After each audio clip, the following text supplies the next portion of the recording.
ကဘာပေါ်မှာရှိတဲ့အမျိုးသားအယောက်200တိုင်းမှာတယောက်ဟာတော့ဂျေဂျစ်ခံရဲ့ဓာတ်ရိုက်အမျိုးတွေဖြစ်နေပါတယ်အခုဒီဗီဒီယိုကိုကြည့်နေတဲ့အမျိုးသားတွေထဲမှာဒါမှမဟုတ်တင်းတငယ်ကြီးတွေထဲမှာလွန်ခဲ့တဲ့နှစ်ပေါင်း800ကျော်ကကဘာကိုတုံ့လို့စီခဲ့တဲ့မွန်ဂိုအီဂရိဂျေဂျစ်ခံရဲ့သွေးတွေစီးစီးနေနိုင်တယ်ဆိုတာသိပါသလားဟုတ်ကဲ့ဒီနေ့ပြောတတ်မှာကတော့တမိုင်းတင်မကဘူးတိတ်ပက်ပညာရှင်တွေကပါတက်သေးပြတဲ့အံ့ဩစရာအချက်တစ်ချက်အကြောင်းပါကဘာပေါ်မှာရှိတဲ့အမျိုးသားအယောက်200တိုင်းမှာတယောက်ဟာတော့ဂျေဂျစ်ခံရဲ့အမျိုးတွေဖြစ်နေတယ်ဆိုတော့သူဟာဘလူနီးနဲ့ဒီလောက်တော့များပြားတဲ့မျိုးဆက်တွေကိုထားရိတ်ခဲ့တာဒီနေ့ဒီဗီဒီယိုမှာအသေးစိတ်ကြည့်လိုက်ရအောင်ပါဂျေဂျစ်ခံဆိုတာဘာတူလဲပထမဆုံးဂျေဂျစ်ခံအကြောင်းနည်းနည်းတော့ပြန်ကြည့်လိုက်ရအောင်ဂျေဂျစ်ခံဟာ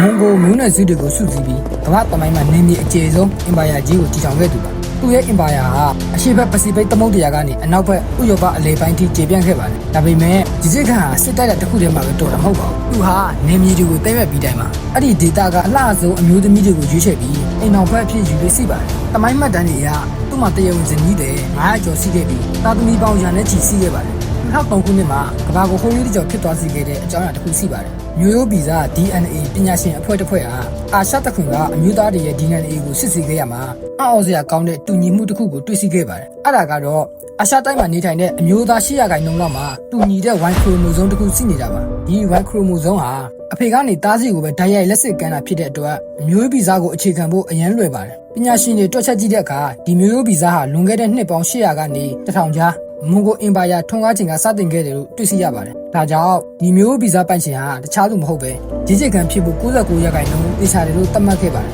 ။ဘာကြောင့်ဒီလောက်အောင်ပြတ်သွားခဲ့တာလဲ။ဂျေဂျစ်ခံတယောက်တည်းမဟုတ်ပါဘူး။သူ့ရဲ့သားတော်တွေဖြစ်တဲ့ဂျိုချီ၊အိုဂါဒေးသူတို့တွေကလည်းအဖေဂျီယာကိုနေမီသားသမီးပေါင်းများစွာထွန်းကားခဲ့ပါတယ်။ဂျိုချီဆိုရင်သားသမီးအယောက်40တိရှိခဲ့တယ်လို့ဆိုကြပါတယ်။မွန်ဂိုမင်းဆက်တွေဟာအာရှနဲ့ဥရောပဒေသအတော်များများကိုရာစုနှစ်ပေါင်းများစွာအုပ်ချုပ်ခဲ့တာကြောင့်သူတို့ရဲ့မျိုးဆက်ဗီဇဟာလူအဖွဲ့အစည်းအလွှာပေါင်းစုံထဲကိုနက်နက်ရှိုင်းရှိုင်းပြန့်နှံ့သွားခဲ့ပါတယ်။တရုတ်၊ပါရှား၊ရုရှားနဲ့အလယ်အာရှဒေသတွေမှာဒီတွင်းတော်မှုတွေကအများဆုံးဖြစ်ပါတယ်။ကိန်းကနန်းတွေအရပြောရရင်ဒီနေ့ခေတ်မှာဂျေဂျစ်ခံရဲ့ဓာတ်ရိုက်မျိုးဆက်အမျိုးသားပေါင်း16တန်းကျော်ရှိနေတာပါ။ဒါဟာတာမန်အရေးအတွက်မဟုတ်ပါဘူး။တစ်ကမ္ဘာလုံးကအမျိုးသားဥယျာဉ်ရဲ့3.5ရာခိုင်နှုန်းဖြစ်ပါတယ်။ဒီနေရာမှာမေးစရာရှိတာဒါဆိုရင်အမျိုးသမီးတွေကရောမပါဘူးလား။အမျိုးသားတွေမှာပဲပါတာလားဆိုတဲ့အချက်ပါ။သိပ္ပံနီးကြအခြေခံတဲ့နေရာမှာ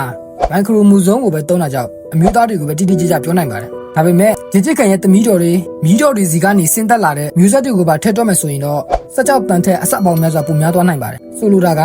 ကျွန်တော်တို့ပုံမှန်ကြီးမှာရှိနေတဲ့လူအတော်များများဟာ